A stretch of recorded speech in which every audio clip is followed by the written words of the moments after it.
Assalamualaikum warahmatullahi wabarakatuh. Perkenalkan, saya Nurjian Amanda dengan NIM 2202004 ingin memaparkan hasil kerja saya.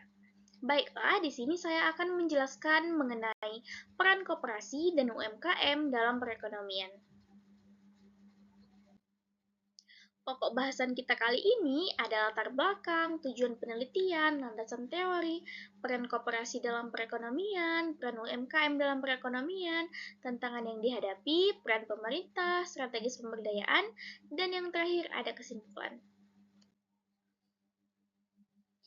Baiklah, pada latar belakang, koperasi dan UMKM merupakan elemen fundamental dalam sistem perekonomian Indonesia. Keduanya bukan hanya sekedar unit ekonomi kecil, tetapi juga representasi dari ekonomi kerakyatan yang berbasis pada kemandirian, kebersamaan, dan gotong royong.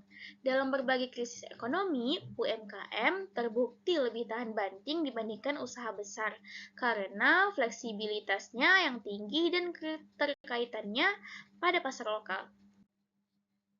Di sisi lain, koperasi telah lama menjadi instrumen demokratisasi ekonomi yang bertujuan untuk menciptakan pemerataan kesejahteraan dan memberdayakan masyarakat dari bawah. Dengan prinsip keanggotaan terbuka dan pengambilan keputusan secara musyawarah, koperasi mengedepankan nilai keadilan sosial dalam kegiatan ekonomi. Oleh karena itu, memahami peran dan tantangan koperasi serta UMKM menjadi penting dalam rangka mendorong pertumbuhan ekonomi yang inklusif dan berkelanjutan. Tujuan penelitian ini yang pertama, untuk menjelaskan peran strategis koperasi dan UMKM dalam pembangunan ekonomi nasional. Yang kedua, untuk menganalisis kontribusi mereka terhadap lapangan kerja, PDB, serta pemerataan ekonomi. Yang ketiga, untuk mengidentifikasi berbagai tantangan yang dihadapi sektor koperasi dan UMKM dalam era globalisasi dan digitalisasi. Dan yang keempat, untuk menyampaikan solusi dan strategis pemberdayaan koperasi dan UMKM yang tepat sasaran dan berkelanjutan. Selanjutnya ada landasan teori. Koperasi adalah badan usaha yang beranggotakan orang-orang atau badan hukum koperasi dengan melandaskan kegiatannya berdasarkan prinsip koperasi sekaligus sebagai gerakan ekonomi rakyat yang berdasarkan asas kekeluargaan dengan Undang-Undang Nomor 25 Tahun 1992. Tujuan utama koperasi bukan semata keuntungan, melainkan kesejahteraan anggota.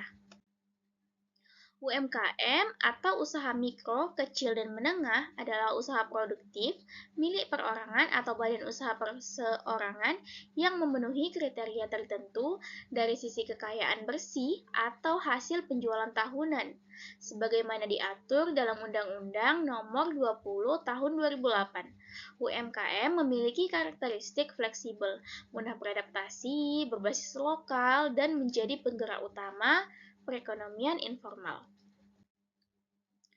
Peran koperasi dalam perekonomian. Koperasi berperan besar dalam mendukung pertumbuhan ekonomi nasional, khususnya dalam konteks pemberdayaan ekonomi masyarakat. Koperasi mampu menyediakan akses permodalan kepada anggotanya melalui simpan pinjam, mendorong peningkatan produktivitas melalui koperasi produksi, serta menekankan biaya konsumsi melalui koperasi konsumsi. Selain itu, koperasi juga menjadi wadah bagi petani, nelayan, pedagang kecil, dan pelaku ekonomi informal untuk mengakses pasar secara kolektif dan mendapatkan harga jual yang lebih adil. Dengan prinsip distribusi, keuntungan berdasarkan partisipasi, koperasi menciptakan sistem ekonomi yang lebih merata dan tidak terpusat. Peran UMKM dalam perekonomian. UMKM merupakan penyumbang utama terhadap PDB nasional. Bahkan lebih dari 60% total PDB berasal dari sektor ini. Di sisi lain, lebih dari 90% tenaga kerja di Indonesia terserap dalam sektor UMKM, yang artinya UMKM menjadi pilar utama dalam menciptakan lapangan kerja dan mengurangi pengangguran. UMKM juga memainkan peran penting dalam menjaga stabilitas ekonomi saat krisis. Saat perusahaan besar melakukan efisiensi dengan pemutusan hubungan kerja, UMKM cenderung bertahan dan terus memperkerjakan karyawan. UMKM juga berperan dalam memperkuat ekonomi lokal dan menjadi penyedia produk-produk berbasis kearifan lokal yang bernilai tambah tinggi. Tantangan yang dihadapi, meski potensinya besar, koperasi dan UMKM menghadapi berbagai tantangan yang serius. Tantangan utamanya adalah keterbatasan akses terhadap pembiayaan, terutama yang bersumber dari lembaga keuangan formal. Banyak koperasi dan pelaku UMKM kesulitan memenuhi syarat administrasi atau agunan. Selain itu, masalah klasik seperti rendahnya kualitas SDM, lemahnya akses teknologi, kurangnya informasi, dan keterbatasan kemampuan manajerial masih menjadi hambatan. Di tengah era digitalisasi dan persaingan global, koperasi dan UMKM juga meningkatkan daya saing agar tidak tertinggal. Peran pemerintah. Pemerintah telah meluncurkan berbagai kebijakan untuk mendukung koperasi dan UMKM, seperti program kredit usaha rakyat atau KUR, pelatihan dan pendampingan usaha, inkubasi bisnis, serta pembinaan koperasi modern. Selain itu, pemerintahan juga mendorong UMKM go digital dengan menyediakan platform e-commerce dan pelatihan pemasaran digital. Melalui Kementerian Koperasi dan UKM, pemerintah mengupayakan reformasi kelembagaan koperasi, memperkuat permodalan melalui lembaga pengelola dana bergulir atau LPDB, serta membuka akses pasar melalui program kemitraan strategis. Namun, implementasi di lapangan masih perlu diperkuat agar benar-benar menyentuh kebutuhan pelaku usaha kecil.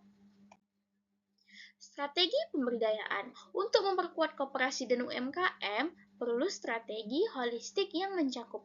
Yang pertama, peningkatan akses permodalan, yaitu penyaluran kredit lunak, pembiayaan syariah, dan sistem keuangan inklusif.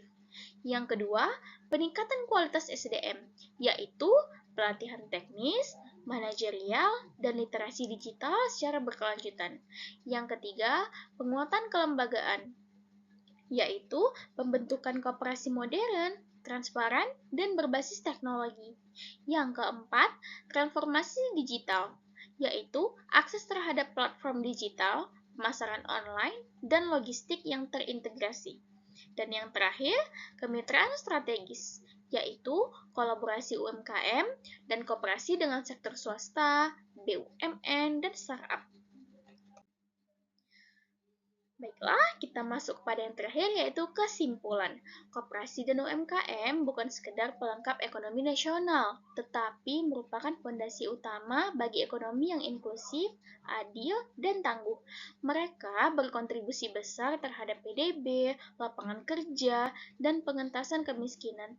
Namun, untuk bisa naik kelas dan lebih berdaya saing, diperlukan dukungan konkret dari pemerintah, lembaga keuangan, akademisi, dan masyarakat luas.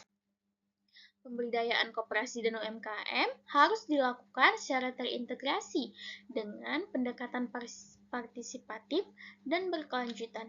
Dengan begitu, sektor ini dapat terus tumbuh dan menjadi tulang punggung perekonomian Indonesia yang lebih mandiri dan berdaulat.